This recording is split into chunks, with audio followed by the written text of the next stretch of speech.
আপনার বর্তমানে ওনাদের বাজার খুবই খারাপ।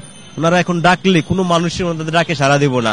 ওনারা যদি কোনো মিছিল করে মানুষ টাকা দিয়ে ভাড়া করে আনন্দ লাগবে, ঠিক আছে?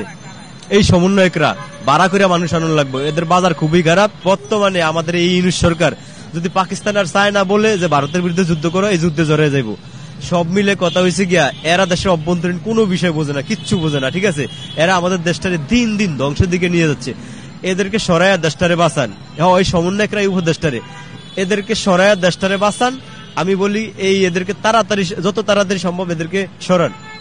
এই সমন্বয়করা জনগণের লগে, সাধারণ মানুষের লগে যে একটা বাটফারি করছে, ঠান্ডা মাথায় যে একটা গৃহযুদ্ধ লাগিয়ে দিচ্ছে দেশ, যে একটা সাম্প্রদায়িক উস্কানি লাগিয়ে দিছে, যে একটা অকারেন্স শুরু করছে, এই বাংলাদেশে লিবিয়া, সিরাক আর ইরানের মতো যুদ্ধ লাগিয়ে দিছে, এদের কোনোদিনও নিস্তার হইব না, ঠিক আছে?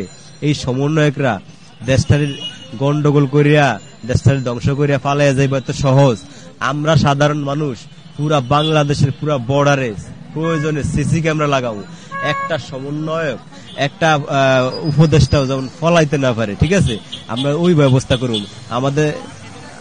আমাদের একটা সাজানো গোছানো একটা দেশের ধ্বংস করিয়া এরা যাইব এত সহজ? যাইতাম দেব না এদেরকে, ঠিক আছে? এই বেইমানির সাজা দিতেই হবে।